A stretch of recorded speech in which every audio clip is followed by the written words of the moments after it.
se biseduam pak a shumë ndoshta këto rrethanat e jashtme, këto sfidat, po për ty si autore, të këto botime, të këtë treja flasim, çfarë do thoje ka qenë më sfiduese?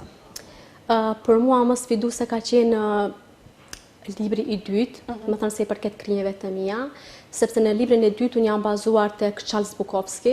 Ai ka bë, nuk e di ndoshta sa e keni pretur këtë gjë, ai ka bë një libër Gati të zbrazët, i cili flet për dashurinë e një gruaje, gjë që na bën se neve grave nuk kuptojmë gjë nga dashuria dhe na kritikon në mënyrë shumë të madhe. Edhe unë kam pa këtë libër në shumë tregje evropiane, domethënë që ka qenë në gjuhën angleze, gjermane, serbokroate dhe kam pasur në gjuhën shqipe nuk është as pak. Edhe kam desh pse mos ta kemi edhe ne një gjë, dhe ka qenë një revolucion për tregun tonë ta kesh një libër të zbrazë që flet shumë.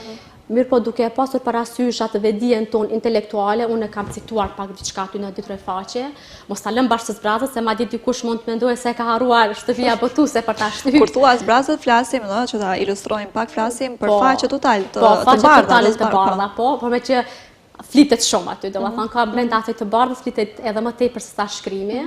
Edhe aty e kam cituar dhe mendoj se kjo njëherë isha në bashkëbisedim me disa miq të mi që janë autor, atë dale ajo, po ndoshta është një revolucion i madh në tregun tonë. A jemi gati apo si jemi për të gati, do e mirëpresin.